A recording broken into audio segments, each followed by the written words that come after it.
ಧರ್ಮಸ್ಥಳ ಹಾಗೂ ಧರ್ಮಾಧಿಕಾರಿಗಳ ವಿರುದ್ಧ ಅಪಪ್ರಚಾರ ವಿಚಾರದ ಬಗ್ಗೆ ಸಚಿವ ಚಲುವರಾಯಸ್ವಾಮಿ ಪ್ರತಿಕ್ರಿಯೆಯನ್ನ ನೀಡಿದ್ದಾರೆ. ಮಂಡ್ಯದಲ್ಲಿ ಮಾತನಾಡಿದ ಇವರು ಸೌಜನ್ಯದ ಹೆಸರಿನಲ್ಲಿ ಧರ್ಮಸ್ಥಳದ ಹೆಸರು ಕೆಡಿಸುವ ಕೆಲ ಕಿಡಿಗೇಡಿಗಳು ಯತ್ನ ಮಾಡ್ತಾ ಇದ್ದಾರೆ ಅಂತ ಹೇಳಿ ಧರ್ಮಸ್ಥಳದ ಧರ್ಮಾಧಿಕಾರಿಗಳನ್ನೇ ಹೇಳಿಕೆ ನೀಡಿದ್ದಾರೆ ಎನ್ನುವಂತಹ ವಿಚಾರವನ್ನು ಮಾತನಾಡಿದ್ದಾರೆ. ಇದನ್ನ ತಿಳಿದು ಸರ್ಕಾರ ಎಸ್ಐಟಿ ರಚಿಸಿ ಇದೆಲ್ಲದರ ಬಗ್ಗೆ ತೀರ್ಪನ್ನ ನೀಡಿದೆ. ಇದೀಗ ಎಸ್ಐಟಿ ತನಿಖೆಯಿಂದ ಧರ್ಮಸ್ಥಳದ ಮೇಲಿನ ಕಳಂಕ ನಿವಾರಣೆಯಾಗಿದೆ.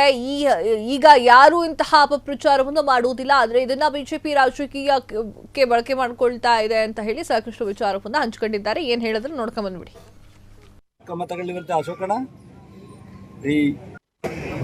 ಇವತ್ತು ಧರ್ಮಸ್ಥಳದ ವೀರೇಂದ್ರ ಹೆಗ್ಗಡೆಯವರು ಹೇಳಿದ್ದಾರೆ, ಭಾಳ ವರ್ಷದಿಂದ ಕೆಲವು ಕಿಡಿಗೇಡಿಗಳು ಧರ್ಮಸ್ಥಳದ ಬಗ್ಗೆ ಅವಹೇಳನಕಾರಿ ಮಾತನ್ನು ಹಾಡ್ಕೊಂಡು ಸೌಜನ್ಯ ಅನ್ನೋ ಏನು ಕೂಗಿತ್ತು, ಅದಕ್ಕೆ ಒಂದು ಹೆಂಡು ನಮ್ಮ ಸರ್ಕಾರ ಕೋರ್ಟ್ ಡೈರೆಕ್ಷನ್ ಪ್ರಕಾರ ಮಾಡಿದಂಥ ತನಿಖೆ ಇವತ್ತು ಕ್ಲಿಯರ್ ಕಟ್ಟಾಗಿ ಧರ್ಮಸ್ಥಳದ ಹೆಗ್ಗಡೆಯವರು ಹೇಳಿದಾಗೆ ಯಾವುದು ದೋಷ ಇಲ್ಲ ಅನ್ನೋದು ಕ್ಲಿಯರ್ ಆಯಿತು. ಇನ್ನು ಮುಂದೆ ಯಾರೂ ಈ ಥರದ ಅಪಪ್ರಚಾರ ಇದಕ್ಕೆ ಬಿ ಜೆ ಪಿಯವರು ಅವ್ರಿಗೇನಾರ ಮರಿ ಇದ್ದಿದ್ರೆ ಗೌರವ ಇದ್ದರೆ ಅಭಿನಂದನೆ ಸಲ್ಲಿಸಬೇಕಾಗಿತ್ತು. ಒಳ್ಳೆ ಕೆಲಸ ಮಾಡಿದ್ರು ಕಾಂಗ್ರೆಸ್ ಗೌರ್ಮೆಂಟು. ಇವತ್ತು ಧರ್ಮಸ್ಥಳದ ಬಗ್ಗೆ ಇದ್ದಂಥ ಸಣ್ಣ ಪುಟ್ಟ ಅಲ್ಲಿ ಇಲ್ಲಿ ಮಾತುಗಳನ್ನ ಕ್ಲೋಸ್ ಮಾಡಿ ಗೌರವವಾಗಿ ಧರ್ಮಸ್ಥಳದ ಬಗ್ಗೆ ಗೌರವವನ್ನು ಎತ್ತಿ ಹಿಡಿದ್ರು ಅಂತ ಅದು ಅವ್ರ ಕೇಳಿ ಇದಿಲ್ಲ ರ್ಯಾಲಿ ಮಾಡ್ತಾನೆ ಇದಲ್ಲ ಅದೇ ಅದೇನಾಗುತ್ತೆ, ಅವ್ರ ತಪ್ಪನ್ನ ಮುಚ್ಚಿಡ್ಲಿಕ್ಕೆ ಯಾಕೆ ಅವ್ರ ಕಾಲದಲ್ಲಿ ಮಾಡಬಾರ್ದಾಯ್ತು?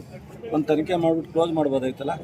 ಏನೂ ಇಲ್ಲ ಅಂತ ಈಗ ಭಾಳಷ್ಟು ಚರ್ಚೆ ಆದಮೇಲೆ ಬಿ ಜೆ ಪಿಯವ್ರ ಅಧಿಕಾರ ಇದ್ದಾಗ ಧರ್ಮಸ್ಥಳದ ಒಂದು ಇಡೀ ಕರ್ನಾಟಕದಲ್ಲಿ ಅತ್ಯಂತ ಪವಿತ್ರವಾದಂಥ ಸ್ಥಳ ಶಿವನ ಕೇಂದ್ರ, ಅಲ್ಲಿ ಈ ಥರದ್ದೆಲ್ಲ ಕೂಗು ಬಂದಾಗ ಇವ್ರ ಕಾಲದಲ್ಲಿ ಅದನ್ನು ಒಂದು ಹಂತಕ್ಕೆ ಕ್ಲೋಸ್ ಮಾಡ್ಬೋದಾಯ್ತಲ್ಲ. ಅವಾಗ ಇಷ್ಟು ಬಂದಿರಲಿಲ್ಲ ಸ್ವಾಮಿ. ಈಗ ನಿಮ್ಮ ಸರ್ಕಾರ ಅದಕ್ಕೆ ನಾವು ಮಾಡಿದ್ದು ಕ್ಲೋಸ.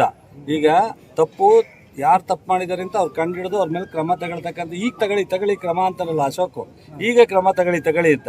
ಅವನು ಮುಖ್ಯಮಂತ್ರಿ ಆಗಿದ್ದಾಗ ಅವರು ಉಪಮುಖ್ಯಮಂತ್ರಿ ಯಾಕೆ ಗೃಹ ಮಂತ್ರಿ ಇದ್ದಾಗ ಯಾಕೆ ಕ್ರಮ ತಗೊಳ್ಳಿವಂತೆ ಅಶೋಕಣ್ಣ? ಈ ಕೆಲಸ ಮಾಡೋಕ್ಕೆ ಬದ್ಧತೆ ಬೇಕು. ಧರ್ಮ ಅವ್ರದ್ದಲ್ಲ, ಅವ್ರ ರಾಜಕಾರಣ. ನಾವು ರಾಜಕಾರಣ ಮಾಡಲ್ಲ, ಧರ್ಮನ ಮಾಡ್ತೀವಿ. ಇವತ್ತು ಧರ್ಮಸ್ಥಳದ ವೀರೇಂದ್ರ ಹೆಗ್ಗಡೆಯವರು ಹೇಳಿದ್ದಾರೆ, ಭಾಳ ವರ್ಷದಿಂದ ಕೆಲವು ಕಿಡಿಗೇಡಿಗಳು ಧರ್ಮಸ್ಥಳದ ಬಗ್ಗೆ ಅವಹೇಳನಕಾರಿ ಮಾತನ್ನು ಹಾಡ್ಕೊಂಡು ಸೌಜನ್ಯ ಅನ್ನೋ ಏನು ಕೂಗಿತ್ತು, ಅದಕ್ಕೆ ಒಂದು ಹೆಂಡು. ಕ್ಷಣದ ಸುದ್ದಿಗಳಿಗಾಗಿ ಫ್ರೀಡಂ ಟಿವಿ ಸಬ್ಸ್ಕ್ರೈಬ್ ಮಾಡಿ, ಲೈಕ್ ಮಾಡಿ ಹಾಗೂ ಫಾಲೋ ಮಾಡಿ. ಹೊಸ ಸುದ್ದಿಗಳ ನೋಟಿಫಿಕೇಶನ್ಗಾಗಿ ಬೆಲ್ ಐಕಾನ್ ಮೇಲೆ ಕ್ಲಿಕ್ ಮಾಡಿ.